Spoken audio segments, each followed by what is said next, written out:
बाबा ने थोड़ी देर बंद कर दिया है।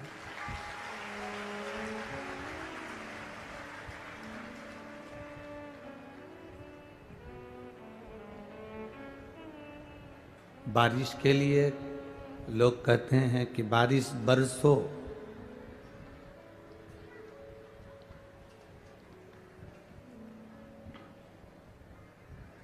बारिश बरसो, पर इतना मत बरसो कि कोई आ ना सके, और जब आ जाए तो बारिश बरसो, फिर इतना बरसो कि जो आ गया है वो जा ना सके। ये तो शिव की कृपा है, शिव की उदारता है। रात भर से जल वृष्टि, हवा, पानी। इसलिए कल बाबा ने कथा में कहलवा दिया था कि अपने घर से एक एक छाता और एक एक बिछाने की पॉलीथीन ले आना।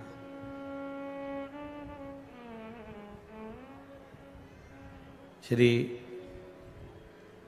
घनश्याम जी अग्रवाल जी की पूरी मित्र मंडली, कार्यकर्ताओं की पूरी टीम,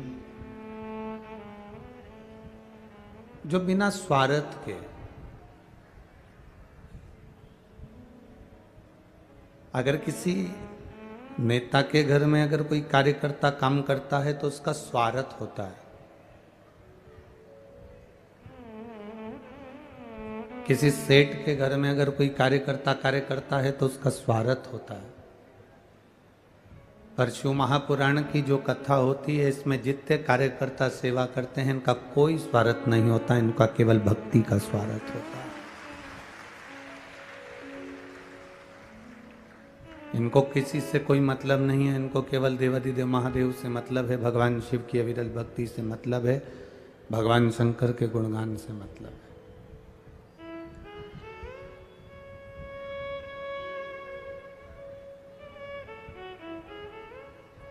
स्वार्थ रखकर अगर हम कोई कार्य करते हैं तो उसमें सफलता मिलती भी नहीं।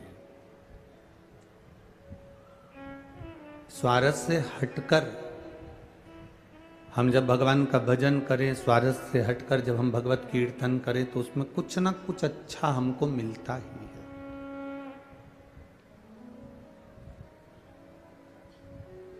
आज हम आशीष से कह रहे थे, इतनी रात भर जल वृष्टि हुई है, दिन भर पानी गिरा है। कल कथा पूरी होने के बाद जो पानी चालू हुआ तो सुबह आप आए होंगे जब तक पानी गिर रहा होगा। इतना जल पूरे पंडाल में भी भराया, जहाँ जहाँ। अब भूमि तो भूमि है, ऊपर का पानी रोक सकते हो, नीचे का थोड़ी ना रोकोगे। भूमि तो भूमि।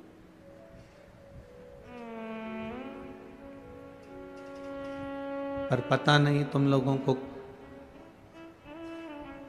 क्या हो गया है, जो तुम पानी नहीं देखते, हवा नहीं देखते, अपनी पन्नी और छाता उठाए और कथा में चल दिए। ये शिव की कृपा है, ये देवाधिदेव महादेव की करुणा है, ये उनकी उदारता है। कथा का नाम है कांवड़ शिव महापुराण की कथा। तुम भले कांवड़ लेकर मत जाओ, पर कथा तुमको पूरी की पूरी वैसी ही लगेगी कि सावन के महीने में जैसे कांवड़िया कांवड़ लेके शंकर जी के मंदिर जाते हैं, तुम भी यहाँ आओगे तो तुम्हें कीचड़, पानी, कपड़े गीले हो रहे, कीचड़ में हो रहे, लथपथ हो रहे, और तब तुम कथा में पहुँचोगे और कथा से वापस जाओगे तो ऐसी थकान होगी जैसे कांवड़ लेकर गए थे और कांवड़ छोड़कर आ गए। इसका नाम ही कांवड़ शिव महापुराण की कथा।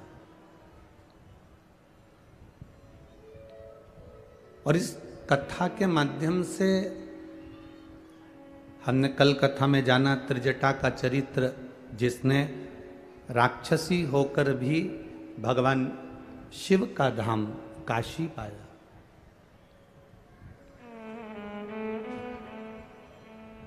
भगवान शंकर उगड़ी का धाम काशी प्राप्त करा। हमने त्रिजटा का चरित्र कल सुना, हमने नंदनार का चरित्र श्रवण करा, जिसमें वो शिव जी का दर्शन करने जाता है तो पत्थर का पाषाण का नंदी भी रास्ता छोड़ देता।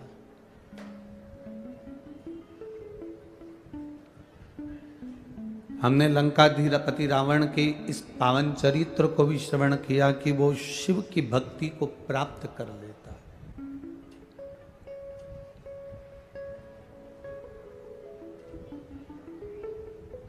शंकर क्या नहीं दे देते, शिव क्या ना प्रदान कर देते। बस हम सुख की कामना में घर बदल कर देख लेते हैं, हम सुख की कामना में अपनी दुकान बदल कर देख लेते हैं, हम सुख की कामना में अपना व्यापार बदल कर देख लेते हैं, हम सुख की कामना में अपने वस्त्र बदल कर देख लेते हैं। शिव महापुराण की कथा कहती है, सुख की कामना में घर बदल कर देख लिया, व्यापार बदल कर देख लिया, वस्त्र बदल कर देख लिए, दुकान बदल कर देख ली। अब एक बार सुख की कामना के लिए अपना दिल चित्त बदल कर देखना, सुख अपने आप मिल जाएगा।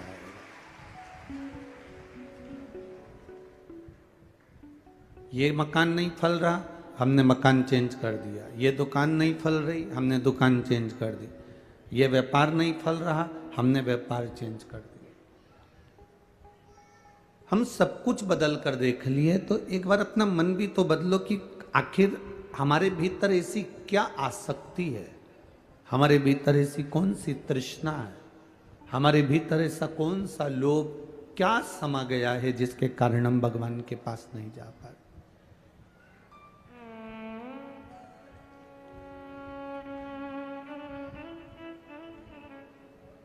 जब हमारे भीतर से हमारे चित्त को हम बदलेंगे, हमारे मन को हम बदलेंगे, हमारी बुद्धि को, हमारे चिदानंद को हम बदलेंगे, हमारे मन को थोड़ा सा बदलने का प्रयास करेंगे,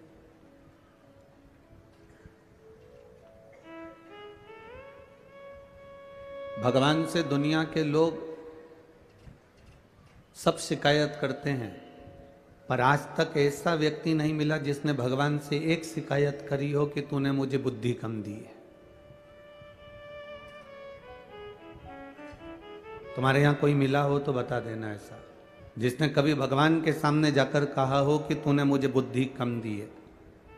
दुनिया के लोग शिकायत करते हैं भगवान से, तूने मुझे गाड़ी नहीं दी, तूने मुझे बंगला नहीं दिया, तूने मुझे बेटा नहीं दिया, तूने मुझे बेटी नहीं दी, तूने मुझे शादी नहीं करी, मेरी पत्नी नहीं आई, मेरा पति नहीं मिला, मुझे मकान नहीं दिया, मुझे सरकारी नौकरी नहीं दी, मुझे गवर्नमेंट का जॉब नहीं दिया, मुझे ये नहीं दिया, मुझे ज़मीन नहीं दी, मुझे जायदाद नहीं दी।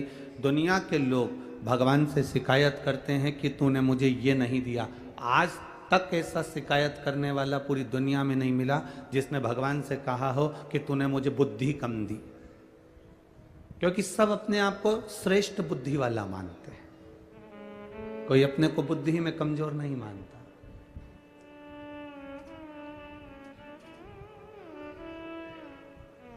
एक श्रेष्ठता आप में है कि आप अपने आप को बुद्धि में कमजोर नहीं मानते, तो शिव महापुराण की कथा कहती है फिर भगवान की भक्ति में कमजोर कैसे हो सकते हो, उसके भजन में कमजोर कैसे हो सकते हो, आप उसके अनुमोदन में, उसके निवेदन में, उसकी श्रद्धा में अपने कमी कैसे ला सकते हो, उसके विश्वास में अपनी कमी कैसे ला सकते हो। हम अपने भरोसे को प्रबल क्यों नहीं बना पाते।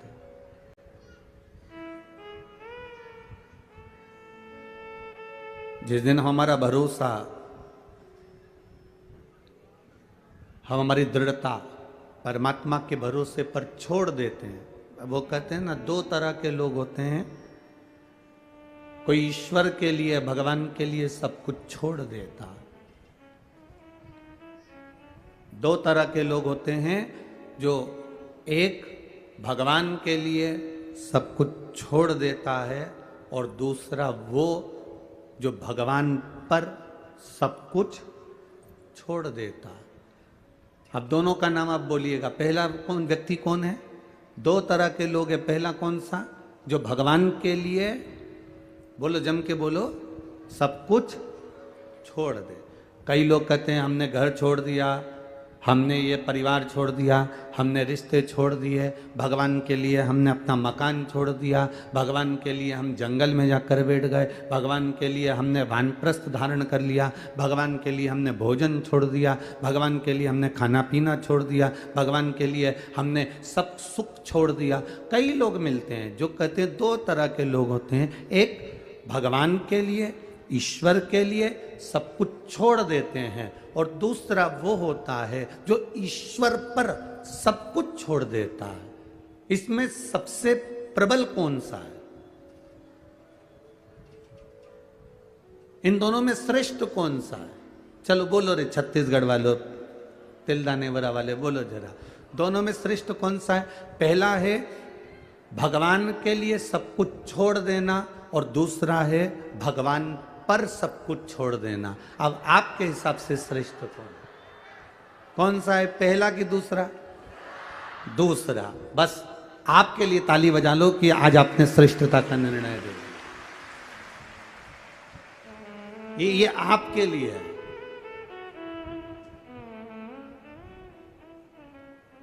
शिव महापुराण की कथा कहती है, हम भगवान के लिए सब कुछ छोड़ दिए, छोड़ने के बाद भी हम जंगल में जाकर बैठ गए, वन में जाकर बैठ गए, गंगा जी के तट पर जाकर बैठ गए, और उसके बाद भी माँ बैठने के बाद भले तुमने छोड़ दिया, उसके बाद भी तुम्हारा मन घर की याद कर रहा है, परिवार याद आ रहा है, मेरी बहू ना जाने कैसी होगी, मेरा पोता ना जाने कैसा होगा, मेरा बेटा ना जाने कैसा होगा, तो फिर भगवान के लिए तुम छोड़े तो फायदा कौन सा हुआ?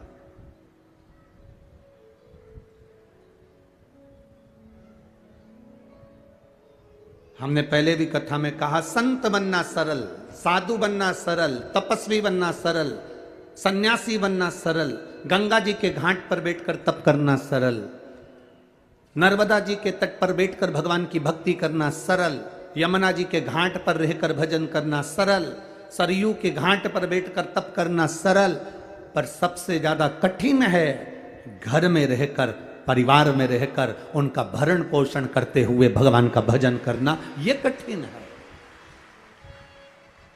यह दुनिया का सबसे कठिन काम है।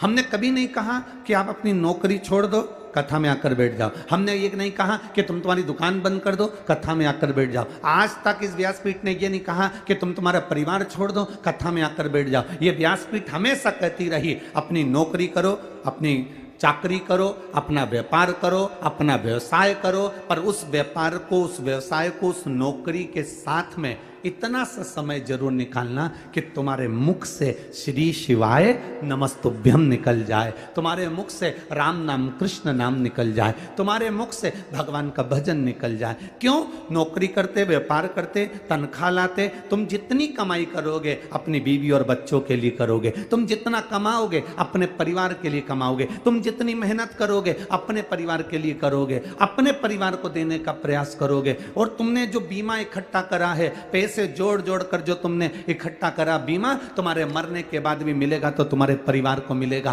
पर तुम नौकरी करते करते, काम करते करते जो तुमने भजन कर लिया, काम करते करते जो तुमने मंत्र जाप कर लिया, काम करते करते तुम्हारे मुख से श्री शिवाय नमस्तुभ्यम निकल गया, काम करते करते तुम भगवान का भजन कर लिए, तो वो तुम्हारी जिंदगी भर तुम्हारे साथ में जाने वाला है, अंत समय तक तुम्हारा साथ निभाने वाला है। हमने एक बात पहले भी कथा में कही, आप लोगों ने सुनी कि नहीं सुनी? हमने कहा था, जब तुम्हारा व्यापार अच्छा चले ना, तुम्हारी नौकरी अच्छी चले ना, तो पत्नी के जेवर बनवा दो। तुम्हारा व्यापार अच्छा चले, तुम्हारी नौकरी अच्छी चले, तो थोड़ी जमीन खरीद लो। तुम्हारा व्यापार अच्छा चले, तुम्हारी नौकरी अच्छी चले, तो थोड़ा बच्चों के लिए अच्छा कर दो। तुम्हारा व्यापार अच्छा चले, तुम्हारी नौकरी अच्छी चले, तो एक दो प्लाट लेकर पटक दो। तुम्हारा व्यापार अच्छा चले, तुम्हारी ये हम जब ये बात बोलते हैं ना, तो कई लोग हमसे नफरत करते हैं कि बताओ, इनको तो कहना चाहिए कि सब छोड़ दो, उल्टा ये कहते हैं और खरीद लो। ये सीहोर वाला महाराज तो पगला है पूरा। हमारे लोग विरोधी हो जाते हैं इस चक्कर में कि ये उल्टी कथा बाजता।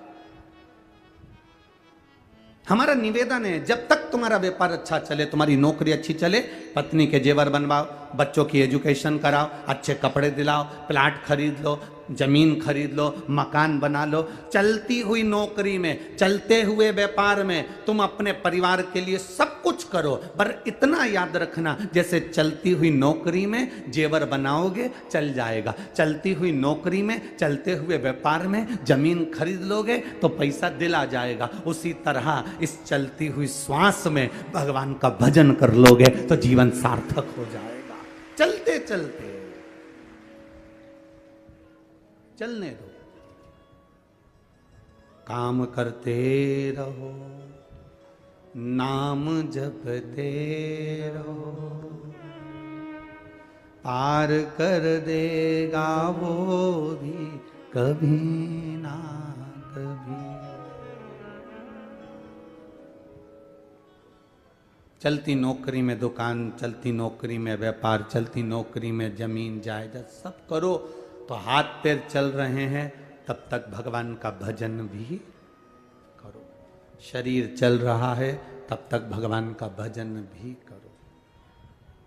शरीर चले तब तक कथा में जाओ, शरीर चले तब तक तीर्थ में जाओ, शरीर चले तब तक भगवान के दरवाजे जाओ। और बहुत याद रखना, दो चीजें स्मरण में रखें, तुम्हारे घर में चले तब तक सारे दान पुण्य कर लो, और जब तक शरीर चले तब तक कथा सुन लो, तब तक तुम्हारी मर्जी पड़े जहां जाओ। शरीर चले तब तक इस शरीर का सदुपयोग करो, शरीर चले इस शरीर का सदुपयोग करिए। इस शरीर को गलत जगह पर मत भेजो, इस शरीर को गलत व्यसन में मत ले जाओ, इस शरीर को गलत जगह पर लेकर मत जाओ। कहां मदिरापान में, कहां मांसाहार में, कहां वेश्यावृत्ति में, कहां जुए में, कहां चरस में, कहां अफीम में, कहां गांजे में, कहां इस शरीर को लेकर जा रहे हो, कहां इस शरीर को पहुंचा रहे हो। मैं छत्तीसगढ़ पुलिस को और इस हेलो जिंदगी रायपुर पुलिस को धन्यवाद देना चाहूँगा, जिन्होंने एक पहल कर रखी है नशा मुक्ति के लिए, नशे की रोक के लिए।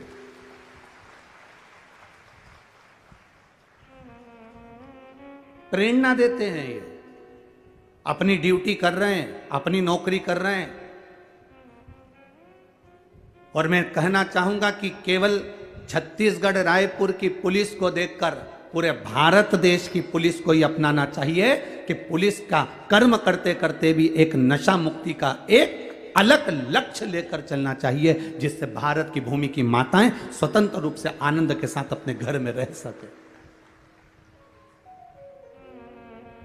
हम अपने शरीर को कहां ले जा रहे हैं, हम अपने शरीर को किस जगह लेकर जा रहे हैं, हम अपने शरीर को किस स्थान पर लेकर जा रहे हैं। और केवल ये छत्तीसगढ़ पुलिस का फर्ज नहीं, रायपुर पुलिस का फर्ज नहीं, आपका भी फर्ज है कि आप व्यसन करने वालों को रोक सकते हैं और उनको सतमार्ग की ओर लेकर जा सकते हैं। ये अपना भी फर्ज है। एक बार रायपुर छत्तीसगढ़ की इस पुलिस प्रशासन के लिए, जिन्होंने हेलो जिंदगी का एक आनंद लेते हुए संपूर्ण क्षेत्र में अपने नशा से लोगों को दूर करने का प्रयास किया है, दूर करने, मैं धन्यवाद देता हूं, बहुत बहुत साधुता रखिए। अपने चित्त को बदलने का प्रयास करिए, अपने मन को बदलने का प्रयास करिए, अपने भाव को बदलने का प्रयास करिए। ये नहीं कि हम संत बन गए, साधु बन गए, तपस्वी बन गए, साधक बन गए, उपासक बन गए, फिर वही वाली बात आ गई कि दो तरह के व्यक्ति हैं, दो तरह के लोग होते हैं। एक ईश्वर के लिए, भगवान के लिए सब कुछ छोड़ देते हैं, और दूसरा वो होता है जो भगवान पर सब कुछ छोड़ देता। तो हम चाहते हैं आप अपना घर ना छोड़िए, आप अपना परिवार ना छोड़िए, आप अपने व्यापार दुकान नौकरी को मत छोड़िए, आप तो उसमें रहिए, पर अपने आप को ही नहीं, अपने पूरे परिवार को भगवान के भरोसे छोड़ दीजिए कि वो संभालेगा, जो होगा वो करेगा। अब सौंप दिया इस जीवन का सब भार तुम्हारे हाथों में, हे हार तुम्हारे हाथों में और जीत तुम्हारे हाथों में। अपना संपूर्ण भाव, अपना संपूर्ण जीवन हम उसको सौंप दें।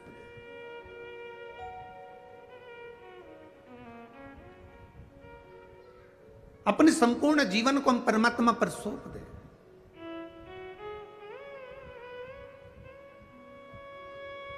आप लोग जब यहां आ रही होगे ना, जितने लोग यहां आ रहे होंगे तो आपके घर के लोग कह रहे होंगे इतना पानी गिर रहा है, घर में सुन लो ना, क्या करोगी मैं कीचड़ में जाके? अकल वकल नहीं है क्या तुम में? समझ नहीं पड़ती क्या तुमको? इतने में यह चोटी करती करती उसको घूर के देखी और वो बोल ही रहा है, क्या करोगी जाके, इतना पानी गिर रहा है, इतना कीचड़ हो रहा है। और वो चोटी करती करती फिर उसने पल्लू पे लिया, पेंसिल से लाइन खींची और डब्बा भर के और बिंदी लगा के और रुमाल उठा के, रुमाल में थोड़ी सी सुपारी रख के, सुपारी रख के इसलिए लाई कहीं बोर होंगी तो मुंह में खत्म, सुपारी रख के और फिर चली। अब इसने अपने मना करने वाले बेटे से और परिवार वालों से, चल मेरे को छोड़ के आ, हम नहीं जाए, पानी गिर रहा है, चल अच्छा 500 रुपए दे। 500 रुपए काय के लिए? अब तू छोड़ने नहीं जा रहा है तो मैं गाड़ी से जाऊंगी। इतने में बोला चलो मैं छोड़ देता हूं, और फिर छोड़ के फिर बोला इतना कीचड़ हो रहा है, मां कहां जा रही, इतनी कीचड़ कीचड़ हो रहा है, तू जा, अब मैं चली जाऊंगी, तू जा। आ रही थी फिर मां, रास्ते में जहां उतारा मां 2-3 इसकी बेस्ट फ्रेंड मिल गई। अब फ्रेंड तो थी नहीं, बस कथा में आती थी तो पहचान हो गई। कथा की पहचान कोई कम होती है क्या है? एक बात बताएं आपको, ये जब अपने प्राण छूटे ना, प्राण छूटने के बाद जब अपन लोग ऊपर जाएंगे ना, तो एक बात का ध्यान रखना, घर के लोग भले तुमको वहां मिले कि नहीं मिले पता नहीं, पर शंकर जी के मंदिर में तुम जो एक साथ जल चढ़ाती हो ना, ये सब वहीं पर मिलेंगे, एक जगह इकट्ठे हो, और वहां पर भी तुम चिल्ला चिल्ला के कहते बोल बम का नारा है। अब वहां पर भी तुम चुप नहीं रहना, और इतना भजन गाना, ढोलक पीट पीट के, मंजीरा बजा बजा के, तो पार्वती जी भी टेंशन में आ जाएगी, कहां से पकड़ लाए इनको। तो भोलेनाथ जी कहेंगे कहीं नहीं वो तिल्दा नेवरा की है, तो इसको तिल्दा नेवरा में क्यों नहीं छोड़ दिया है? कथा सुन सुन के आदत हो गई, कहीं रायपुर की सुन ली, भिलाई की सुन ली, भाटापारा की सुन ली, यहाँ की सुन ली, और अभी बचा कुचा है सावन में बालोद की सुन लेगी।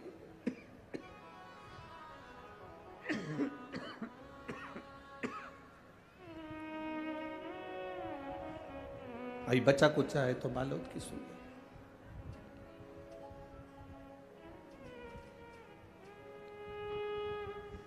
महाराज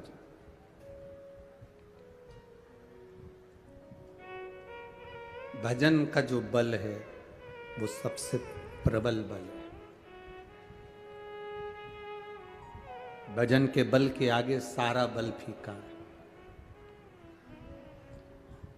मछली को बल मिलता है पानी में, मछली को पानी से बाहर निकाल लो, उसको बल मिलना बंद हो जाएगा।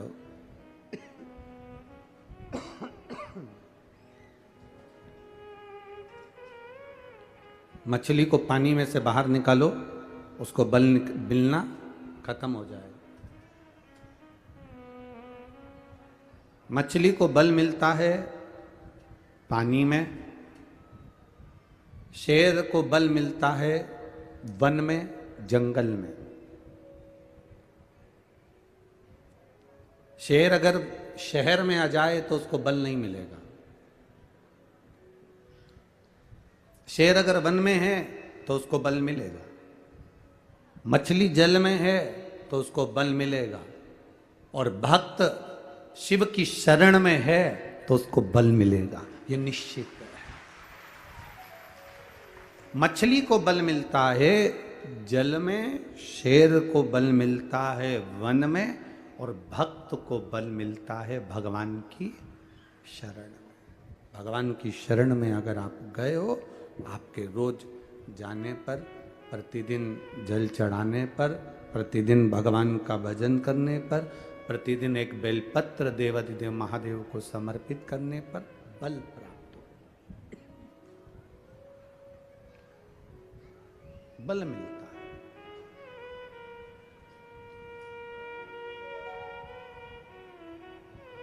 आप रोज रोज जल चढ़ाने के लिए शिव के मंदिर जाइए, आप रोज रोज जल चढ़ाने के लिए भगवान देवाधिदेव महादेव के द्वार पर जाइए।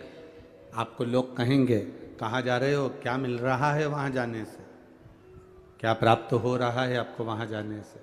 तब आप कह सकते हो मुझे जिंदगी जीने का एक बल प्राप्त हो रहा है, मुझे जीवन जीने का एक तरीका प्राप्त हो रहा है।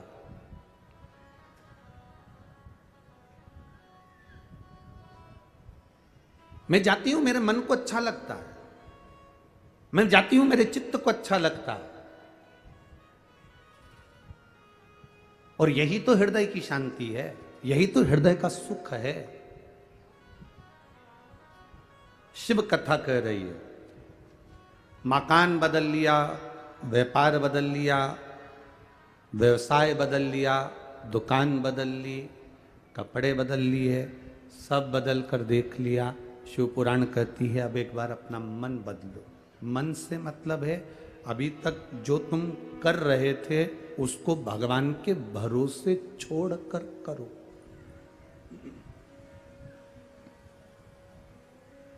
अभी तक तुम जो कर रहे थे अब उसको करो, मना नहीं, पर अब अपने करे हुए कर्म को परमात्मा के भरोसे छोड़ो। अब अपने करे हुए कर्म को भगवान के आश्रित होकर, भगवान के सहारे छोड़कर करो। मेहनत करो, अच्छी करो, बहुत अच्छी तरह से, जितनी मेहनत कर सकते हो उतनी मेहनत करो, जितना कर्म कर सकते हो अच्छा कर्म करिए, पर भगवान के आश्रित होकर, उसके भरोसे रहकर कर।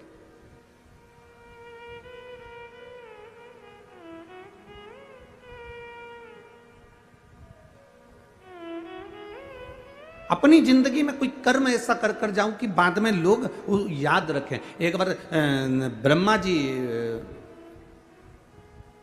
विश्राम कर रहे, जब नया कल्प प्रारंभ होने वाला रहता है तो नए कल्प के प्रारंभ के पहले ब्रह्मा जी से कहा गया है कि तुम कुछ देर का विश्राम कर सकते हो, तुम कुछ देर का आराम कर सकते हो, तुम कुछ देर का विश्राम कर सकते हो। अब नया कल्प प्रारंभ होने वाला था। जब नया कल्प प्रारंभ होने वाला रहता है तब 33 कोटि देवी देवता सब ब्रह्मा जी के पास आते हैं और ब्रह्मा जी के पास आकर उनकी स्तुति करते हैं। और स्तुति के साथ में जो नया कल्प का निर्माण होता है, नई सृष्टि का जो निर्माण होता है, उसको, उसका संचालन ब्रह्मा जी के सम्मुख में सब देखते हैं। नया कल्प, अब नए कल्प का प्रारंभ होने वाला था। सारे देवता ब्रह्मा जी के पास में जाके खड़े हो गए। सारे देवताओं ने ब्रह्मा जी के पास जाकर, सारे देवता देख रहे थे, और ब्रह्मा जी जैसे ही बस नया कल्प प्रारंभ होने वाला था, और ब्रह्मा जी के लिए नियम है कि थोड़ी देर की निंद्रा, थोड़ी देर के लिए विश्राम आप कर सकते हो। और ब्रह्मा जी कुछ देर का विश्राम कर रहे थे। ब्रह्मा जी थोड़ी देर की निंद्रा ले रहे थे, और निंद्रा लेते ही ब्रह्मा जी बस उठे। उठते से ब्रह्मा जी के मुख में जमाई आ गई। जैसे ही जमाई आई तो ब्रह्मा जी के जमाई लेते से ही उसमें से एक विकराल सा, बड़ा बड़ा विचित्र सा एक मनुष्य बाहर निकला। बड़ा विकराल सा, बड़ा विचित्र सा, बड़ा विचित्र।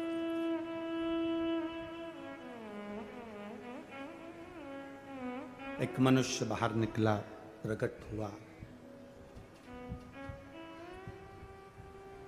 ब्रह्मा जी ने देखा कि बड़ा सारा उसका स्वरूप है, बहुत बड़ा उसका स्वरूप है और सुंदर भी बहुत है। शरीर पर इतना तेज है कि एकदम उसका शरीर लाल हो रहा है, बड़ी बड़ी भुजाएं उसकी, बड़ा बड़ा शरीर उसका, बड़ा वीर सा नजर आ रहा है, बड़ा प्रबलता सा नजर आ रहा है। ब्रह्मा जी ने पूछ लिया, तुम कौन हो? उसने कहा, मुझे नहीं मालूम मैं कौन हूं। क्या नाम है तुम्हारा? मुझे नहीं मालूम मेरा नाम क्या है। कहां से आए हो? पता नहीं, परंतु इतना जानता हूं कि मैं आपके शरीर से प्रकट हुआ। मैं इतना जानता हूं कि आपके शरीर से हुआ हूं। आपने जब निंद्रा त्यागी, निंद्रा त्यागने के बाद आपने जो बकासी ली, आपने जमाई ली और उस जमाई से मैं प्रकट हो गया। ये कथा आपको मालूम होना चाहिए और केवल छत्तीसगढ़ वालों के लिए नहीं, पूरे विश्व के माताओं को ये मालूम होना चाहिए कि तुम्हारे मांग में जो सिंदूर भरा होता है, हनुमान जी को जो सिंदूर चढ़ा हुआ होता है, गणेश जी को जो सिंदूर चढ़ा हुआ होता है, माता के मांग में जो सिंदूर भरा हुआ होता है, वो सिंदूर आया कहां से था? ये पूरे विश्व की माताओं को, ये पूरे भारत देश की नहीं, संपूर्ण विश्व की माताओं को यह मालूम होना चाहिए कि गणेश जी पे चढ़ा हुआ सिंदूर कहां से आया, सिंदूर का जन्म कहां से हुआ, हनुमान जी पे चढ़ा हुआ सिंदूर कहां से आया, उस सिंदूर का जन्म कहां से हुआ। नारी के मस्तक पर जो सिंदूर भरा रहता है, वो सिंदूर आखिर नारी के मस्तक पर आया तो वो सिंदूर का जन्म कहां से हुआ, उस सिंदूर की प्रबलता क्या है?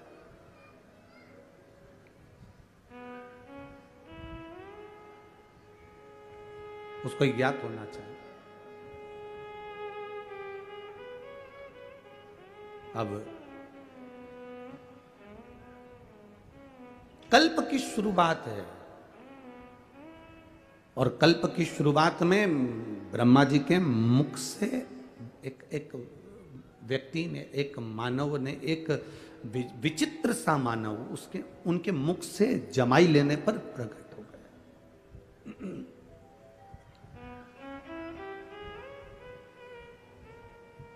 कौन हो तुम? हमें मालूम नहीं। क्या नाम है तुम्हारा? हमें मालूम नहीं। कहां से आए हो? हमें मालूम नहीं। हमें कुछ ज्ञात नहीं है। ब्रह्मा जी ने देखा बड़ा वीर है, चेहरा लाल, शरीर लाल, पूरा शरीर बड़ा वीरता का दिख रहा है और बड़ा प्रबल शरीर है, भुजाएं विशाल, शरीर विशाल। ब्रह्मा जी ने उसका नाम सिंदूर रख दिया। क्या नाम रखा? जम के बोलो जरा। सिंदूर। ब्रह्मा जी ने उसका नाम सिंदूर रख दिया।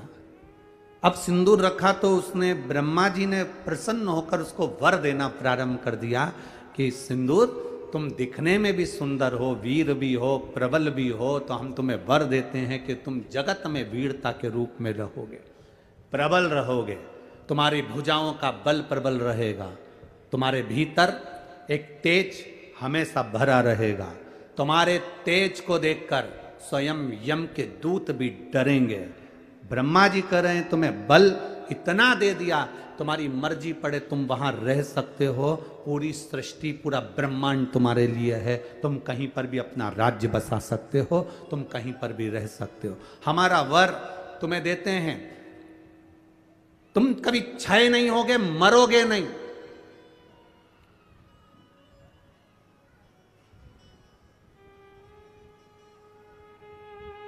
पीछे शंकर भगवान खड़े थे। भगवान देवादिदेव महादेव ने कहा, कहां का वर दे रहे हो कि मरेगा नहीं? रुको, अगर इसको ये वर मचाना प्रारंभ कर देगा, नहीं मचाएगा प्रभु। ब्रह्मा जी ने माना नहीं, शिव जी का कहना। तुम्हारी भुजाओं में बल रहेगा, तुम जिसको चाहो अपनी भुजाओं के बल पर तुम दमोच सकते हो, मार सकते हो, पीट सकते हो, तुम किसी को दबा सकते हो। बस सिंदूर को वर पर वर मिल गए ब्रह्मा जी के, इतने प्रसन्न, क्योंकि औलाद ब्रह्मा जी के मुख से जमाई करने पर, ब्रह्मा जी के मुख को बकासी आने पर, जमाई करने पर यह बालक निकला, तो प्रसन्नता हूं, मेरा पुत्र है, मेरा बेटा।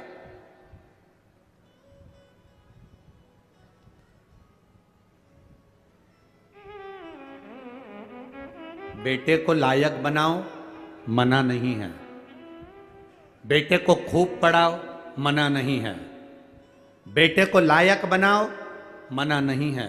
पर बेटे को इतना लायक मत बना देना कि वो अपने मां बाप को ही नालायक समझने लगे। बेटे को लायक बनाना, पढ़ाना, खूब पढ़ाना, पर बेटे को इतना लायक मत बना देना कि जिस मां ने उसको समझाया, जिस पिता ने उसकी एजुकेशन पर खर्च करा, जिस मां ने उसको पढ़ाया, जिस पिता ने अपनी नौकरी कर कर कर रुपया बचा बचा कर अच्छे कॉलेज में भेजा, जिस मां ने उसके कपड़े, उसका पहनावा, उसका रहन सहन, जिस मां ने उसको बना बना कर भोजन खिलाया, जिस पिता ने अपनी पूरी जिंदगी बेटे को एजुकेशन देने में, पढ़ाने में, आगे बढ़ाने में लगा दी, एक दिन बेटा अपने मां बाप को नालायक समझे, इतना लायक मत बनाना। बेटों को लायक बनाओ, बच्चों को लायक बनाओ, पढ़ाओ, खूब पढ़ाओ, पर संस्कार देकर पढ़ाना। जो बच्चे संस्कार लेकर नहीं पढ़ते, पढ़ते तो हैं पर उनमें संस्कार नहीं होते, तो एक दिन माता पिता को वो नालायक समझने लगते हैं। हमारे मम्मी पापा में तो अकल नहीं है, हमारे पापा तो हर कुछ के देते हैं, हमारी मम्मी तो हर कुछ बोल देती है, हमारी माँ में तो अकल नहीं है, हमारे पिताजी में तो अकल नहीं है। जब तुम्हारे बच्चे तुम्हारे मुंह पर कह दें कि तुम में अकल नहीं, तुम चुप बैठी रहो, तुम में अकल नहीं, तुम चुप रहो, जब तुम्हारे घर के बच्चे बोलने लगे ये शब्द, समझ लेना कि तुमने बेटों को लायक तो बनाया पर संस्कार देकर लायक नहीं बनाया, इसलिए वो तुम्हें नालायक समझ रहे हैं।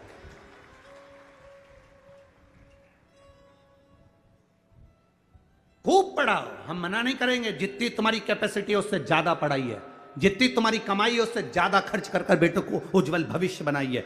बेटा बेटी को अच्छा पढ़ाने का प्रयास करिए, बेटा बेटी का जिंदगी अच्छा बनाने का प्रयास करिए, पर बेटा बेटी आपको लायक बनते बनते आपको नालायक ना समझने लगे, इसलिए थोड़ा संस्कार देने का प्रयास करिए। बच्चों से कहो एक लोटा जल शिव जी को चढ़ा करा, बच्चे कहेंगे माँ जल चढ़ाने से क्या होता है? कुछ नहीं होता, मेरे मन को शांति मिलती है, तू जल चढ़ा करा। मैं जल चढ़ाने नहीं जाऊंगा, मैं भोजन नहीं दूंगी, मैं बाजार में खा लूंगा, घर का दरवाजा बंद है, जाओ खाओ। बच्चों को लायक बनाने का प्रयास करो, पर साथ में संस्कार देकर। अपने दादा दादी के पांव पड़, प्रणाम कर, चरण छू, नमन कर। एक दिन बेटा चरण नहीं छूता, दूसरे दिन मामी नाना घर के बच्चे माता पिता कह देते कोई बात नहीं कल छू लेगा, हो गया ना, आज नहीं छुआ ना, कल छू लेगा, कल फिर नहीं छुआ, परसों छू लेगा, ना ना चरण छू। बच्चों को झुकाना, प्रणाम करना, नमन करना, आदर करना, सत्कार करना, बच्चों को ये सिखाना पड़ेगा। आज बड़ी विडंबना का जीवन, बड़ा विडंबना का समय चल रहा है। हम बेटा और बेटी को पढ़ा तो लेते हैं, हम बेटा और बेटी को उज्जवल भविष्य बना तो देते हैं, हम बेटा और बेटी को लायक बना तो देते हैं, पर हमारे बच्चे हमको एक दिन नालायक समझने लगते हैं, तब दिल दुखता है कि मेरी औलाद मेरे मुंह पर कह कर जा रही है, दुख होता है अंदर से। पढ़ाओ, कलेक्टर बनाओ, एसपी बनाओ, टीआई बनाओ, तुम्हारी मर्जी, पढ़े मंत्री बनाओ, संतरी बनाओ, कलंतरी बनाओ, तुम्हारी मर्जी, पढ़े तुम जो बनाओ, पर उनकी वाणी पर तुम्हारा आदर होना चाहिए। ऊंचे सिंहासन पर बैठकर आदर के शब्द समाप्त नहीं होना चाहिए, उनकी वाणी में तुम्हारा सम्मान होना चाहिए, उनकी वाणी में तुम्हारा आदर होना चाहिए, तुम्हारा सत्कार होना चाहिए।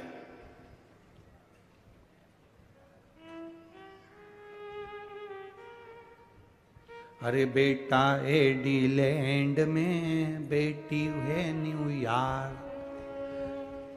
कई माता पिता रायपुर में हमसे कहते हैं, हमने पूछा क्यों साहब कहाँ रहते हो?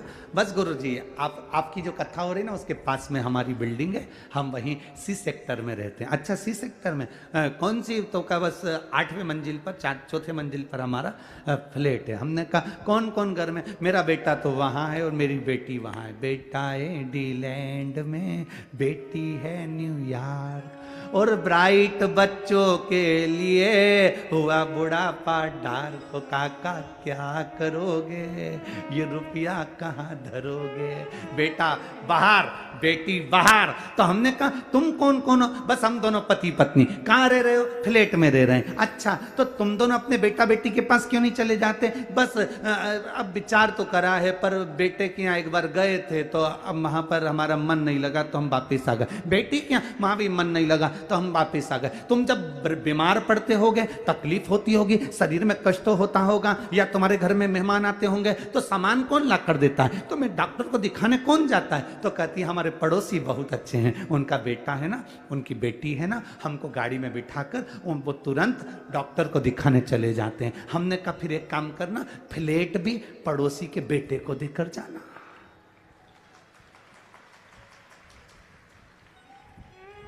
मरने के समय पर बूढ़े माँ बाप को डॉक्टर को दिखाने पड़ोसी के बच्चे जा रहे हैं। सब्जी पड़ोसी के बच्चे लाकर दे रहा है, देखरेख पड़ोसी के बच्चे कर रहे हैं। तो मकान की देखरेख तुम कर रहे हो किसके लिए?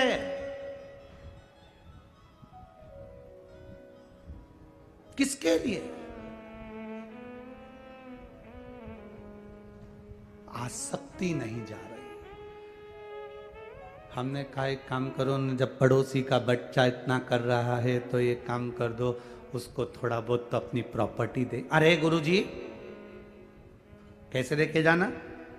डॉक्टर को दिखाया है तो क्या प्रॉपर्टी दिया है? सब्जी ला के दे देता कि प्रॉपर्टी दे दें?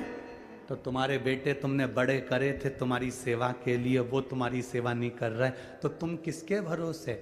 किसके? अखबारों में देखो, अखबारों में जरा पढ़ना, कभी पुराना कई जगह का आपको मिलेगा। बुढ़ा बुढ़ी मर गए, बेटों को सूचना दे दी कि आ जाओ अंतिम संस्कार करने, तो कहते हैं ऑनलाइन करा देना। बाद में जब मर गए, अंतिम संस्कार भी मोहल्ले के लोगों ने कर दिया, तब बेटा बेटी आए, जमीन जायदाद बेच के पैसा लेके चले गए, पर माँ बाप का पिंडदान तक नहीं करा। ये जीवन है मानव का। किसके लिए जी रहे? हम किसके लिए अपनी जिंदगी जी रहे हैं? अरे बेटा इंग्लैंड में, बेटी है न्यूयॉर्क, और ब्राइट बच्चों के लिए हुआ बुढ़ापा डार्क। ओ काका क्या करोगे, ये रुपया कहाँ धरोगे।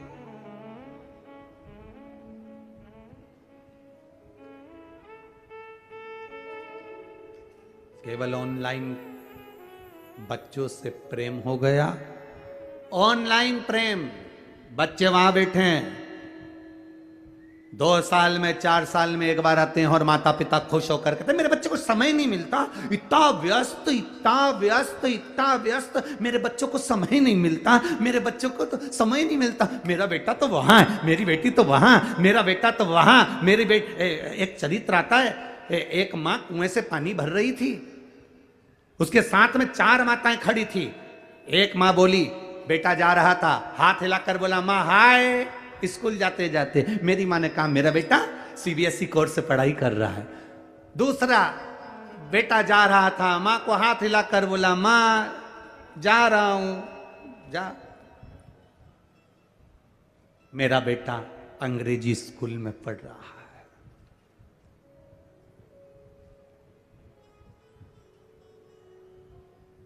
एक माँ का बेटा जा रहा था, माँ बाल्टी उठाकर ले जा रही थी।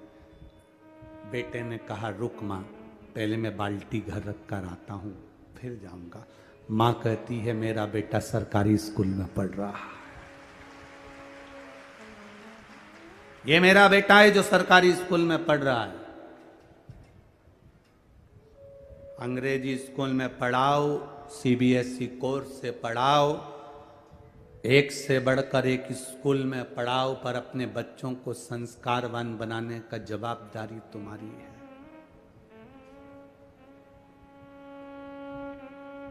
क्या करोगे बाद में? क्या करोगे?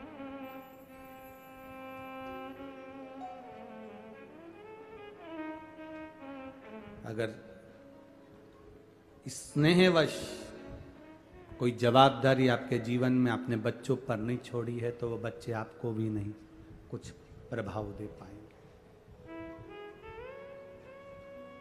दीजिए।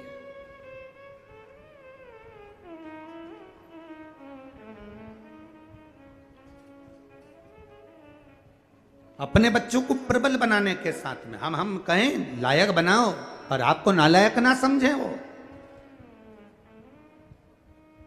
होप पढ़ाओ, बच्चों को एक काम जरूर सिखाओ, जाओ शिव के मंदिर जाओ, थोड़ा बहुत झुकोगे, प्रणाम करोगे, नमन करोगे, मंदिर तक जाओगे, अपने संस्कारों को, अपने धर्म को भूल नहीं पाओगे।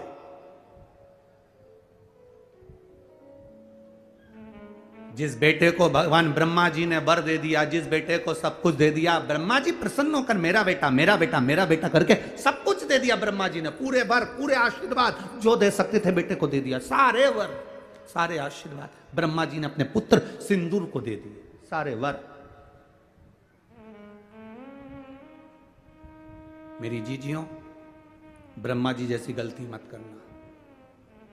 ब्रह्मा जी ने सारे वर ब्रह्मा जी ने अपने बेटे सिंदूर को दे दिया, तुम वो गलती मत करना कि पूरी चीज अपने घर के बच्चों को दे दो। एक इतनी बड़ी लोहे की पेटी यहाँ से जाते जाते खरीद लो, उसमें भले कुछ मत रखो, जाते जाते 2-4 पत्थर उठा के ले जाओ, पुरानी साड़ी में लपेट के पेटी में रख दो, बउएं आए उसके पहले पेटी पत्थरों से भर लो। बताना मती बहुओं को, बोलने की जरूरत नहीं है बहुओं को कि इसमें पत्थर भरा है, इसमें कुछ भरा हुआ है। बस दिवाली का समय आए बहुओं से कहना थोड़ा पेटी हटाना, मेरे को सफाई करना है, बहुएं पेटी हटाएंगी, सफाई कर देना, बहुओं को भी लगेगा कुछ है। मरती मर जाना, पर बहुओं के सामने कभी पेटी मत खोलना, कभी मत खोलो। अंतिम समय आए, यम के दूत तुम्हें बंदी बनाने आए, तुम्हें लगने लगे कि मैं मर रही हूं, तो मरते मरते घर की बहू को बुलाकर, एक किसी भी बहू को, बड़ी हो छोटी हो, किसी के हाथ में चाबी दे जाना, बेटा सब बांट लेना हो, अब मैं चली। बहुओं इतनी समझदार हैं, 13 दिन पेटी नहीं खोलेगी, क्योंकि घर में नंदे आई हुई हैं, हिस्सा देना पड़ेगा तो पेटी छुपा देगी। बहुओं ने इतनी जल्दी पेटी को खोलेंगी नहीं, छुपा देंगी। अब बहुओं को मालूम है सास के पास बहुत सामान है, तो 10वां भी अच्छा करेगी, 12वां भी अच्छा करेगी, खूब साड़ी बांटेगी, 12-13 खिलाएगी पिलाएगी, लड्डू गुलाब जामुन इमरता भजिया, सारे ब्राह्मणों का भोजन कराएगी, मेहमान को भी खूब देगी, और सब चले गए और ननन भी चली गई, तब बहुएं पेटी खोलेंगी और उनमें से भाटा निकलेगा और करम फोड़ेंगे। अपने को टेंशन नहीं, अपन तो गए, अपना काम हो गया ना।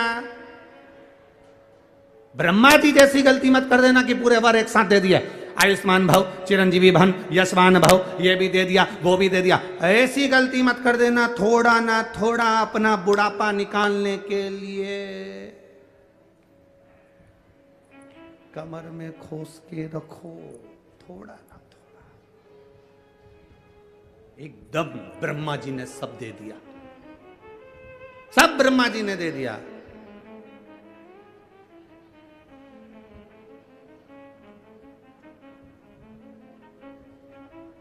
अब ब्रह्मा जी ने सब कुछ दे दिया, ब्रह्मा जी ने सब प्रदान कर दिया, सिंदूर गया। सिंदूर ने विचार करा कि मेरे को इतना सारा वर मिला, एकाध वर ऐसा मिला है कि अपनी भुजाओं में मैं सब कुछ दमोच सकता हूं, तो मैं जरा अपनी भुजाओं के बल को ब्रह्मा जी से ही तो शुरुआत करके देखो। जिस ब्रह्मा जी ने वर दिया था, जिस ब्रह्मा जी ने आशीर्वाद दिया था, जिस ब्रह्मा जी ने वर प्रदान कर दिया था, जिस ब्रह्मा जी ने अपना सब कुछ सिंदूर को दे दिया था, वो सिंदूर, वो उस बल को ब्रह्मा जी के सामने पहुंचकर, ब्रह्मा जी के सम्मुख में पहुंचकर वापिस आया ब्रह्मा के पास में। ब्रह्मा जी ने ध्यान लगा कर देखा कि आखिर बात क्या है। ब्रह्मा जी ने देखा ये तो मुझे ही दबाने के लिए आया है। फिर भी ब्रह्मा जी ने सामने आए सिंदूर से पूछा, बेटा सिंदूर क्या बात है? सिंदूर बोले, पिताजी बस मेरे मन में एक बात है, आपने जो वर दिया है ना उसको मैं एक बार प्रैक्टिकल करके देखना चाहता हूं। मेरे भुजाओं में बल है कि नहीं, तो मैं आपको दबा कर देखना चाहता हूं। इतने में ब्रह्मा जी ने सिंदूर को समझाया, सिंदूर समझ नहीं पाया। नहीं समझे, ब्रह्मा जी भाग कर भगवान विष्णु जी के पास पहुंच गए। मुझे बचाने का प्रयास करिए प्रभु, मुझे बचाने का प्रयास करिए, आप मुझे बचाइए प्रभु, मुझे बचाइए। भगवान नारायण ने देखा, क्या बात है, सिंदूर आ रहा है, वो मुझे दबाना चाहता है, वर दिया है मैंने। भगवान नारायण ने देखा कि सिंदूर दौड़ता दौड़ता वहां आ गया। भगवान विष्णु ने सिंदूर को देखा और सिंदूर को देखकर भगवान विष्णु ने उसी समय पर समझाने का प्रयास करा, सिंदूर ये तुम्हारे पिता हैं और तुम इसे दबाना चाहते हो। सिंदूर कहते हैं मैं उनको नहीं दबाऊंगा, आपको दबा के देख लेता, मुझे तो प्रैक्टिकल करना है, कहीं पर भी करूं। नारायण को दबाने के लिए सिंदूर आए तो नारायण ने सिंदूर को समझाने का प्रयास करा। सिंदूर ने कहा अगर तुम मुझे दबाना चाहते हो तो मुझसे प्रबल तो देवादिदेव महादेव हैं, जाओ उनको दबा कर बता दो। सिंदूर ने कहा यदि मेरी भुजा में इतना बल है तो देवादिदेव महादेव कहाँ रहते हैं? कैलाश पर, मृत्यु लोक में। सिंदूर आ गया कैलाश पर, मृत्यु लोक पर, भूमि पर।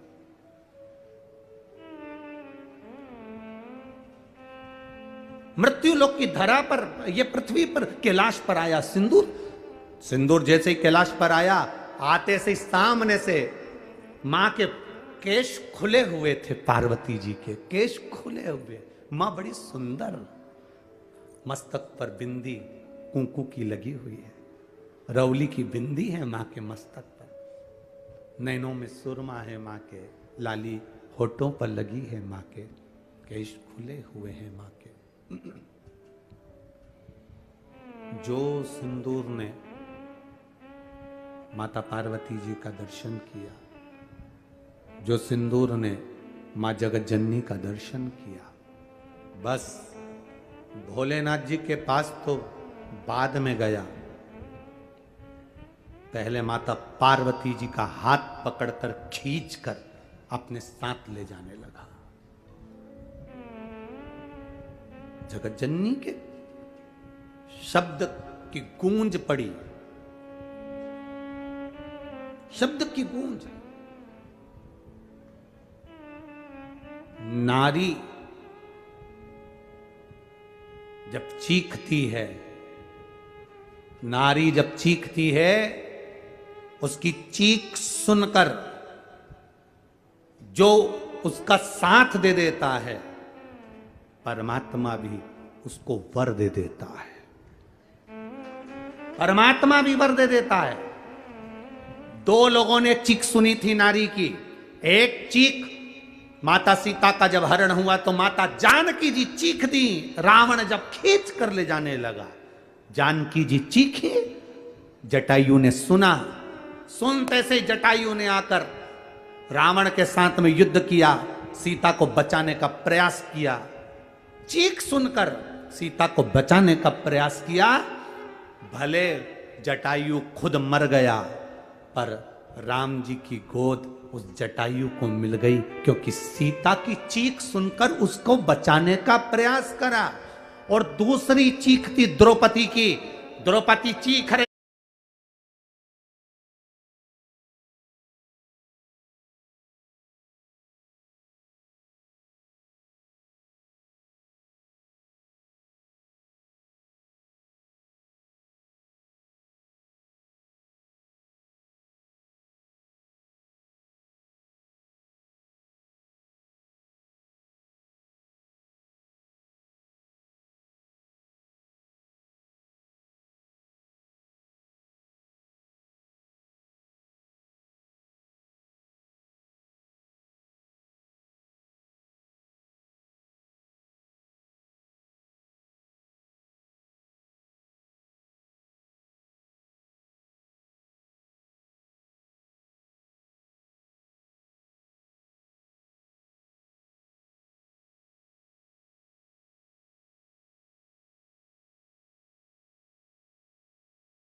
खड़े हुए का।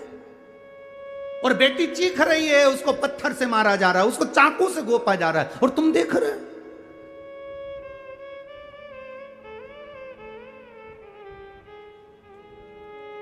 मेरा संपूर्ण बेटियों से निवेदन है, सबसे पहले तो अपने सनातन धर्म को छोड़कर किसी दूसरे धर्म के किसी लड़के की ओर आंख उठाकर भी मत देखना।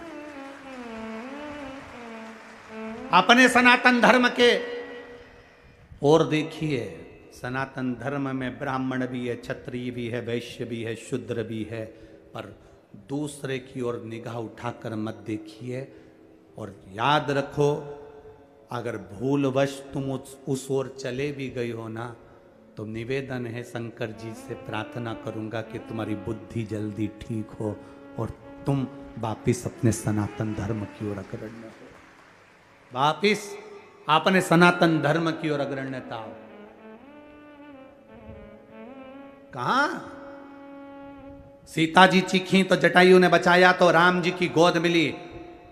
द्रौपदी चीखी, भीष्म पितामह उठकर खड़े नहीं हुए, चीख को सुनकर भी उसको नहीं बचा पाए, तो मरे तो बाणों की सैया पर पड़े रहे, बाणों की सैया पर पड़े हैं। देवता देखकर करे, गजब भीष्म पितामह, तुम तो भगवान का भजन करने वाले बाणों की सैया पर पड़े हो, क्योंकि तुम्हारे कर्म का भोग भोगना पड़ेगा। ये कर्म का भोग कोई दूसरा नहीं भोगेगा, तुम्हें खुद भोगना है, दूसरा नहीं भोग सकता। अच्छे कर्म करिए, आप अपना कर्म अच्छा करोगे, आप अपने कर्म का भोग भोगोगे। सियोर वाला महाराज अगर अच्छा कर्म करेगा तो उसको भोग भोगना है। आप बेकार कर्म करोगे तो आपको भोगना है, हम बेकार कर्म करेंगे तो हमें भोगना है। कर्म की गति प्रत्येक को भोगना पड़ती है, कोई दूसरा नहीं भोगेगा महाराज, भोगना अपने को पड़ेगा।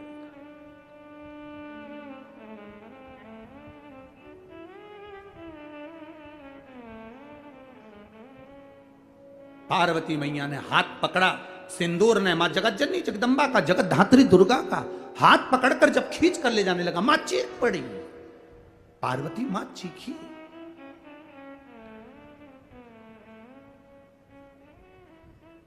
इस कथा को सुनकर एक व्यक्ति ने मैसेज करा था एक बार पहले, और कहा था कि पार्वती जी तो दुर्गा जी थी, तो फिर सिंदूर को मार सकती थी, फिर दुर्गा जी उस समय पर क्यों चीखी, उनको तो मार देना था।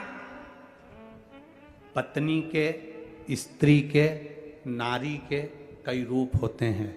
जब पति के साथ में नारी रहती है तो पूरी जवाबदारी पति की होती है। अकेली मार्केट में अगर सब्जी खरीदने और कपड़े खरीदने गई है तो अपनी दमदारी पर जाती है, तब दिखा सकती है कि देवी क्या होती है।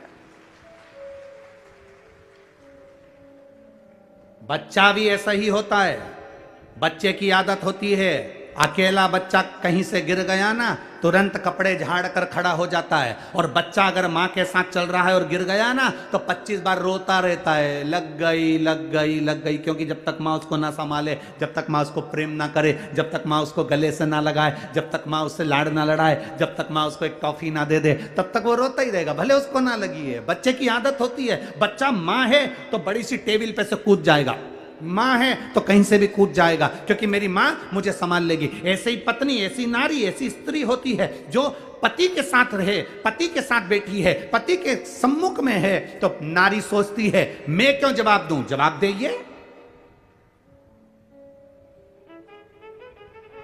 हाँ, अपनी बहन के साथ जा रही है, बच्चों को लेकर जा रही है कपड़े दिलाने के लिए, और फिर कहीं का कुछ बोल दे, फिर तो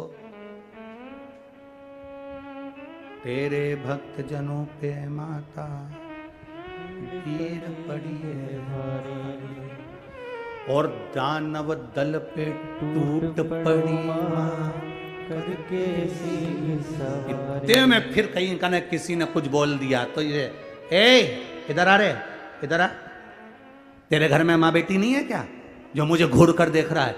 ऐसा दिया ना, छठी का दूध याद दिला दूंगी, बस अकेली थी इसलिए दम था, पति के साथ थी तो पति प्रबलता में दिखे। तो माता पार्वती जी चाहती तो उसको मार देती सिंदूर को, कब का, पर मां ने मारा नहीं है, क्योंकि माता पार्वती को यह मालूम है कि सिंदूर जब अपने ब्रह्मा पिता को दबाने के लिए गया था तो ब्रह्मा जी को क्रोध आ गया था कि मेरा बेटा होकर मुझे दबाने आया है, सिंदूर तुम मुझे दबाने आया है, मैं तुझे श्राप देता हूं, तेरी मृत्यु होगी तो पार्वती के पुत्र गणेश के द्वारा होगी। ये उसे वर मिला था।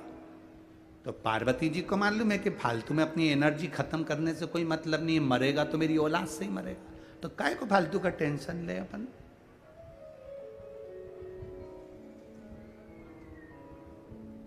रोज रोज फोन लगा कर कहती हो साहब हमारा पैसा वापस लौटा दो, साहब हमारा पैसा वापस लौटा दो, साहब हमारा पैसा वापस लौटा दो। रोज रोज ये एनर्जी खत्म करने से कौन सा मतलब है। एक दिन सुबह उठो और उसके घर जाके सोफे पे बैठ जाओ, आओ काका जी चाय लाओ, काका जी। काका जी कहे आप यहाँ कैसे आ गए। कुछ नहीं, वो तुम्हें जो दिया था वो भूल गए थे, मेरे पति रोज रो रहे हैं, तकलीफ में है, देकर गलती नहीं करी है। कब दोगे, तारीख बताओ, अब भी की अब भी। एक मोबाइल साथ में ले जाओ, रिकॉर्ड करके लाओ कि इतनी तारीख को दूंगा। अब नहीं मिला तो जगतजननी चंद्रघंटा बन के फिर आ जाएगी। अभी तक जान लिया दे।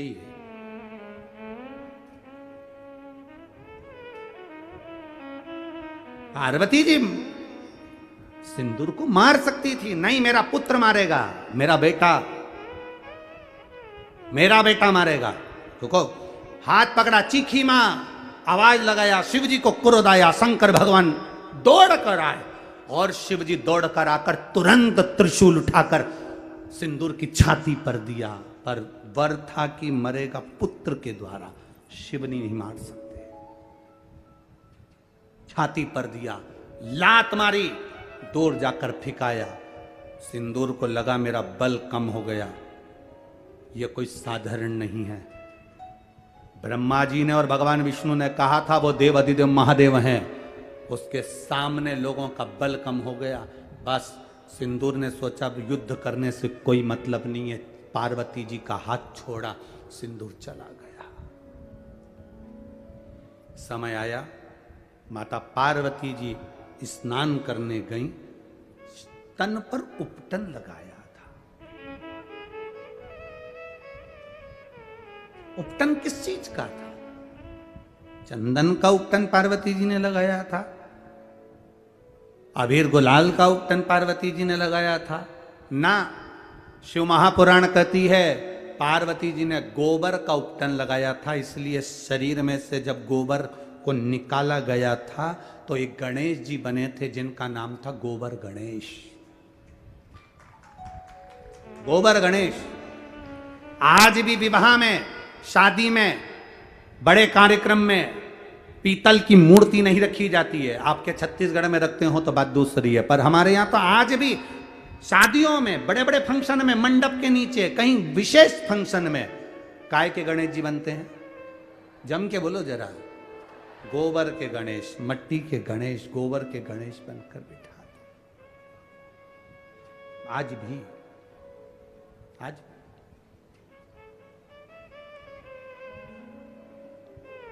गोबर गणेश जी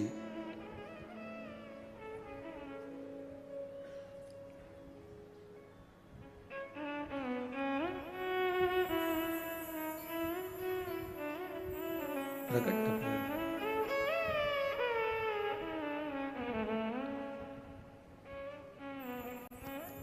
बस यही भाव। जब गणेश जी महाराज विनायक का सिर कटा, हाथी का शीश लाकर लगाया, तब उस जगह पर गणेश जी महाराज ने अपनी माता से पूछा कि मेरा जन्म का कारण क्या है? तो एक ही कारण था, वो तेरे पिता बताएंगे। वो तेरे पिता बताएंगे तेरे जन्म का कारण क्या है। जाओ।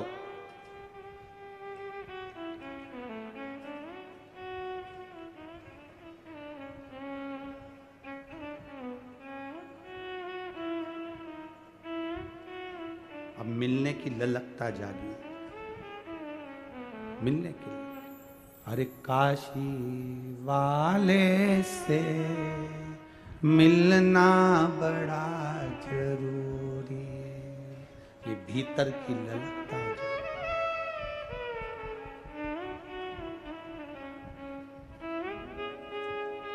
मिलना बड़ा जरूरी, मिलना बड़ा जरूरी, काशी वाले से मिलना बड़ा जरूरी, डमरू वाले से मिलना बड़ा जरूरी, काशी वाले से मिलना बड़ा जरूरी, डमरू वाले से मिलना बड़ा जरूरी, डमरू वाले से सब गाइए। मिलना बड़ा जरूरी, मिलना बड़ा जरूरी रे भैया, मिलना बड़ा जरूरी, मिलना बड़ा जरूरी है, मिलना बड़ा जरूरी है, मिलना बड़ा जरूरी भैया, मिलना बड़ा जरूरी, मिलना बड़ा जरूरी है, मिलना बड़ा जरूरी। ओ काशी वाले से मिलना बड़ा जरूरी, डमरू वाले से मिलना बड़ा जरूरी, काशी वाले से मिलना बड़ा जरूरी, डमरू वाले से मिलना बड़ा जरूरी।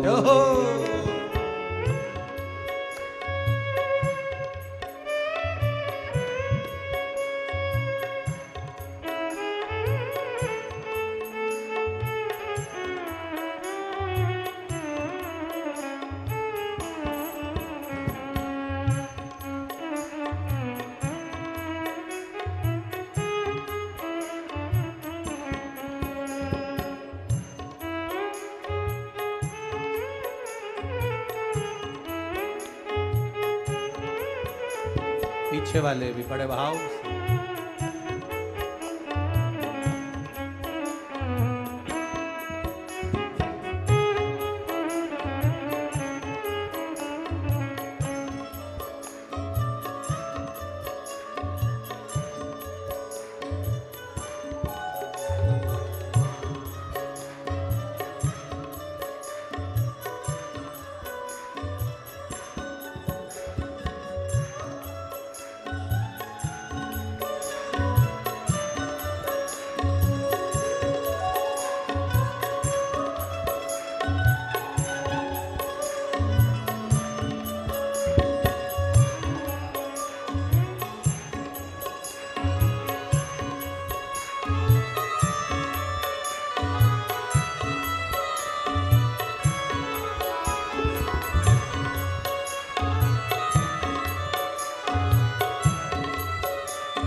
दोनों हाथों से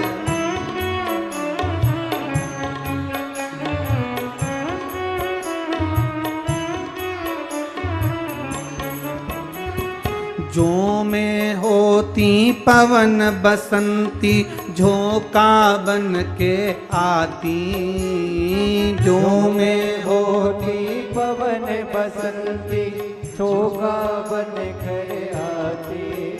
ओ जो में होती पवन बसंती झोंका बन के आती, जो में होती पवन बसंती झोंका बन कर आती। ओ जो में होती बेजा चमेली चरणों में बिछ जाती, जो में होती बेजा चमेली चरणों में बिछ जाती। जो में होती बेजा चमेली चरणों में बिछ जाती, जो में होती बेजा चमेली चरणों में बिछ जाती। बन न सकी हवा का झोंका ये मेरी मजबूरी, बन न सकी मैं हवा का झोंका ये मेरी मजबूरी। डमरू वाले से मिलना बड़ा जरूरी, डमरू वाले से मिलना बड़ा जरूरी। मिलना बड़ा जरूरी भैया, मिलना बड़ा जरूरी, मिलना बड़ा जरूरी है, मिलना बड़ा जरूरी। ओ काशी वाले से मिलना बड़ा जरूरी, काशी वाले से मिलना बड़ा जरूरी। ओ डमरू वाले से मिलना बड़ा जरूरी, ओ डमरू वाले से मिलना बड़ा जरूरी। ओहो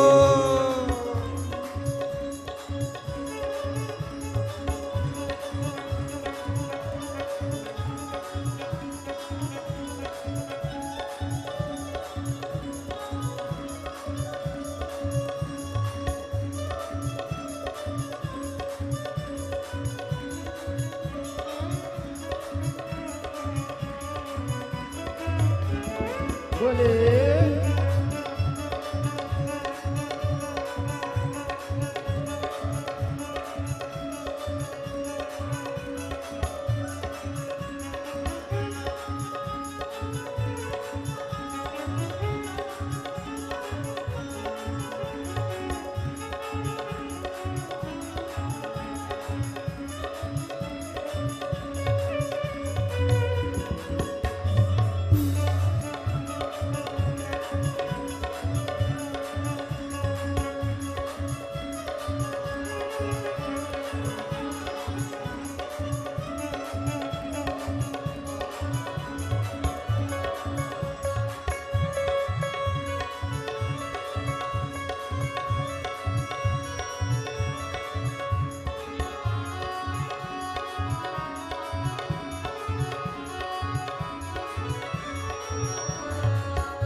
ओहो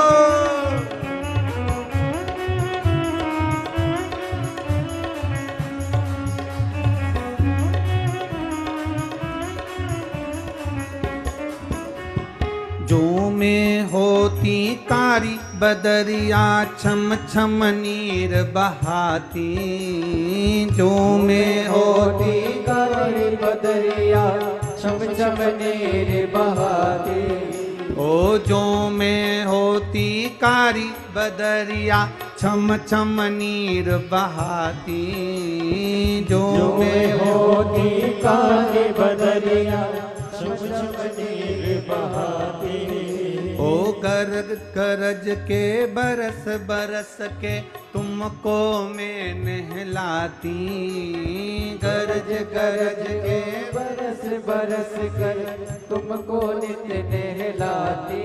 ओ गरज गरज के बरस बरस के तुमको मैं नहलाती, गरज गरज के बरस बरस के तुमको नित्य नहलाती।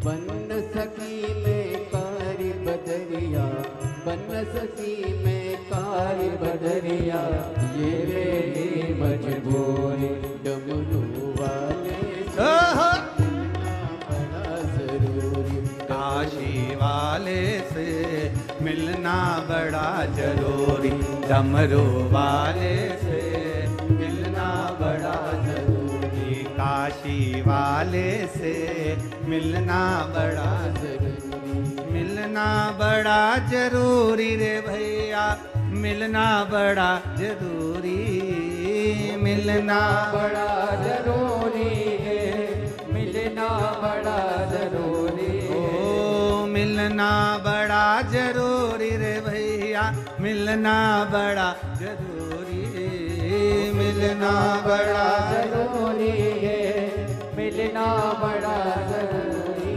काशी वाले से मिलना बड़ा जरूरी, डमरू वाले से मिलना बड़ा जरूरी, काशी वाले से मिलना बड़ा जरूरी, डमरू वाले से मिलना बड़ा जरूरी। जय हो।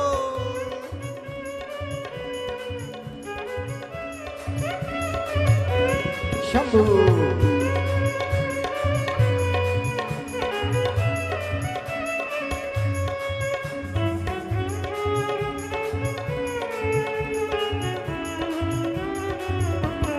बड़े आनंद में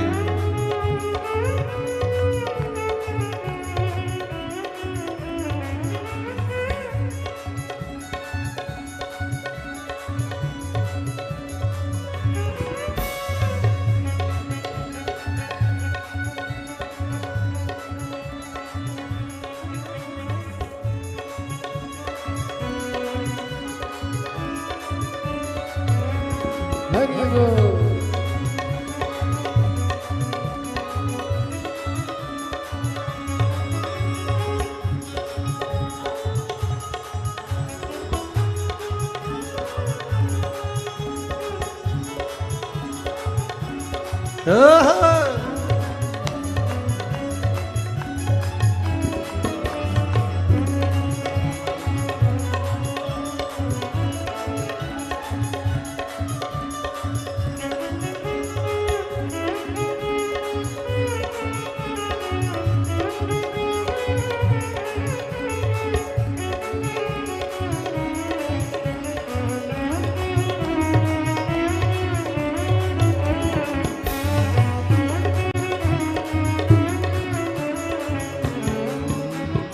जो मैं तेरा पता जानती, खत लिख के भिजवाती, जो मैं तेरा पता जानती, खत लिख के भिजवाती। ओ जो मैं तेरा पता जानती, खत लिख के भिजवाती, जो मैं तेरा पता जानती, खत लिख के भिजवाती। सब भक्तों को संग में लेकर तुमसे मिलने आती, सब भक्तों को संग में लेकर तुमसे मिलने आते। ओ सब भक्तों को संग में लेकर तुमसे मिलने आती, सब भक्तों को संग में लेकर तुमसे मिलने आती। पता तेरा मेरा पास नहीं है, पता तेरा मेरे पास नहीं है, ये मेरी मजबूरी।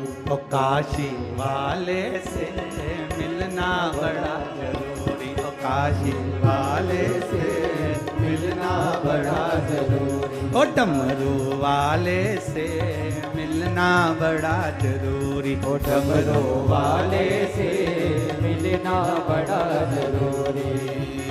मिलना बड़ा जरूरी रे भैया, मिलना बड़ा जरूरी, मिलना बड़ा जरूरी, मिलना बड़ा जरूरी, ओ मिलना बड़ा जरूरी रे भैया, मिलना बड़ा जरूरी, मिलना बड़ा जरूरी, मिलना बड़ा जरूरी। ओ काशी वाले से मिलना बड़ा जरूरी, ओ डमरू वाले से मिलना बड़ा जरूरी, ओ काशी वाले से मिलना बड़ा जरूरी, काशी वाले से मिलना बड़ा जरूरी, ओ डमरू वाले से मिलना बड़ा जरूरी, डमरू वाले से मिलना बड़ा जरूरी, ओ काशी वाले से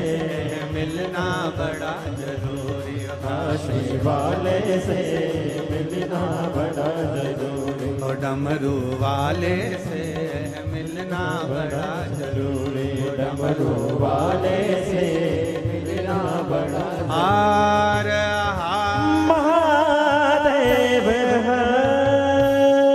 अपने स्थान पर बैठकर भगवान देवाधिदेव महादेव से अपने हृदय की बात भगवान शिव से भाव के साथ में कहिए। बोल बम का नारा है, जहाँ जगह मिले वहाँ बैठकर भगवान शिव से अपने हृदय की बात बड़े भावों के साथ में हृदय से आनंद के साथ में कहिए।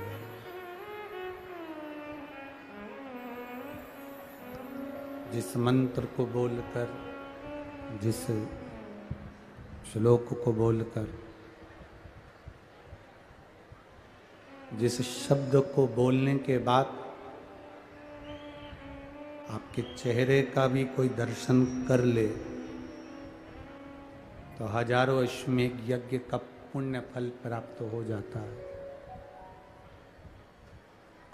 ऐसा शब्द है, ऐसा मंत्र है, ऐसा श्लोक है, श्री शिवाय नमस्ते। शिव महापुराण में लिखा है, जो ये बोलता है उसके मुख का भी अगर कोई दर्शन कर ले तो हजारों अश्वमेघ यज्ञ का फल मिल जाता है। इतना प्रबल है ये।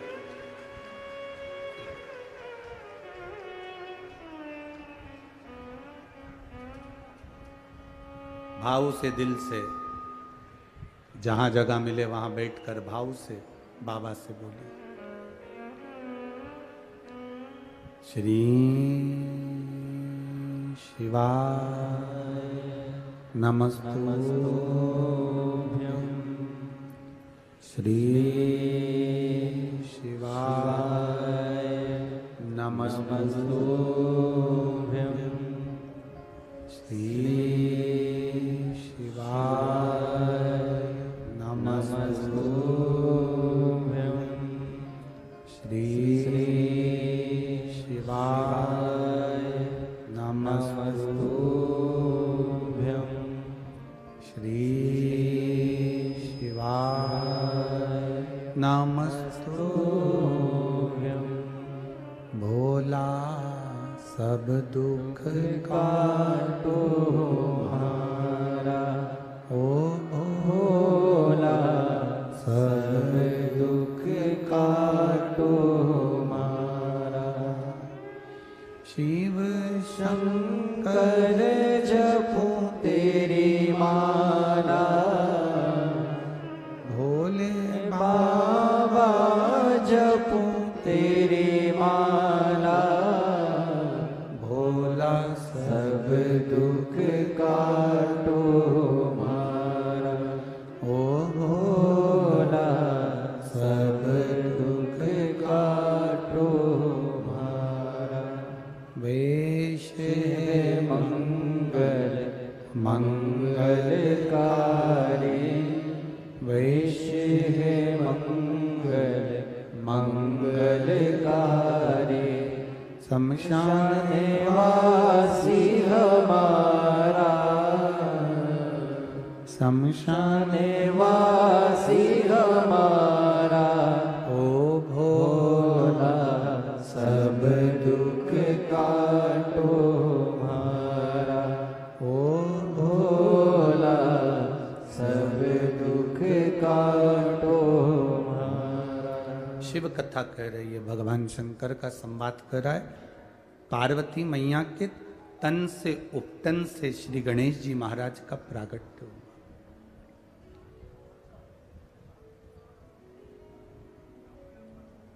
अब एक बात का विचार करिएगा, क्या गणेश जी एक ही कल्प में प्रकट हुए?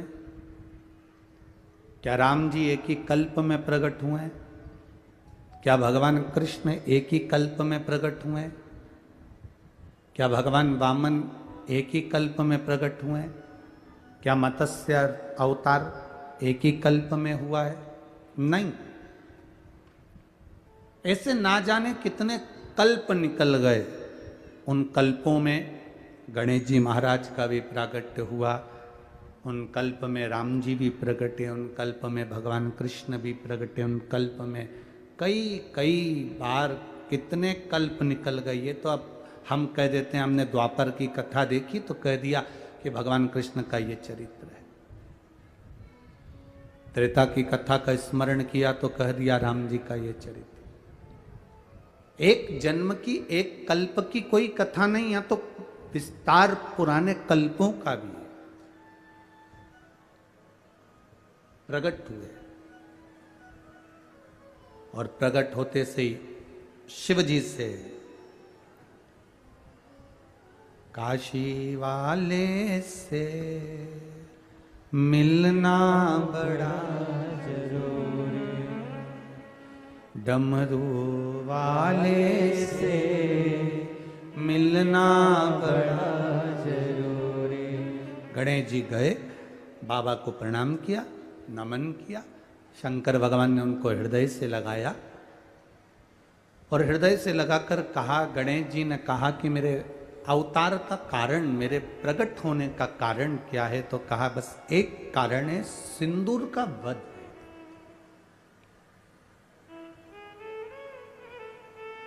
ये किसी एक कल्प की कथा नहीं है, अनेक कल्प की कथा। सिंदूर का वध। भगवान गणेश जी ने कहा ठीक है, समय आया। गजानन के रूप में सिंदूर के, जिस नगर में सिंदूर रहता था उस नगर में श्री गणेश जी महाराज गजानन बनकर गए। गजानन बड़ा सा एक स्वरूप, तोंद बड़ी, स्वरूप बड़ा, शरीर में खूब सारा बल लेकर सिंदूर के पास गए और जाकर आवाज लगाई कि मुझे भूख लगी है।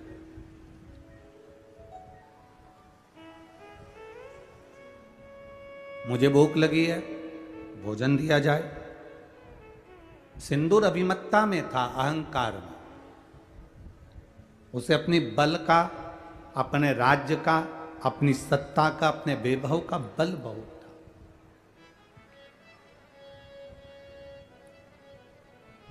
देखिए,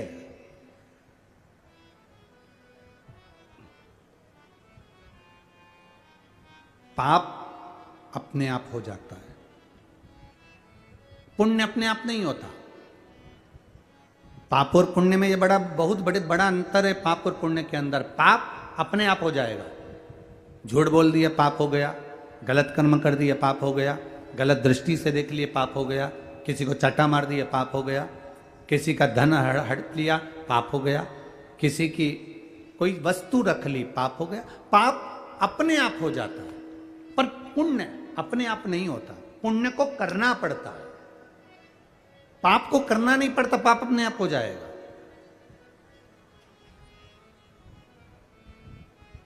पाप इतना विचित्र होता है कि अपने आप ही प्रकट हो जाता है। आप मोबाइल देख रहे हो, मोबाइल देखते देखते देखते देखते किसी का एक मैसेज आ गया, मैसेज में उसने उसकी निंदा लिख दी, तुम्हारा पाप उपजने वाला है, इसलिए उसमें तुमने नीचे कमेंट्स में अपनी तरफ से भी एक बात लिख दी, पाप सामने प्रकट हो गया। मतलब तुम्हारे भीतर वो गलत विचार आ गया, गलत सोच आ गई। गलत दृष्टि आ गई।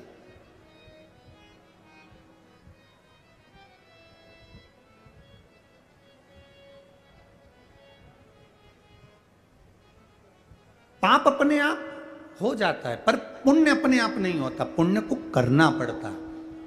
पुण्य को करोगे तो पुण्य होगा। किसी को भोजन कराया, भूखे को भोजन कराया, प्यासे को पानी पिलाया, तुमने अगर पुण्य कमाया, पुण्य की कमाई आपको खुद करना पड़ेगी, पर पाप अपने आप हो जाता है। पाप को वो कहते हैं ना, अंदर जो भरा होता है वही, जो अंदर भरा है वही, उसी की डकार आती है, जो अंदर भर रहा है।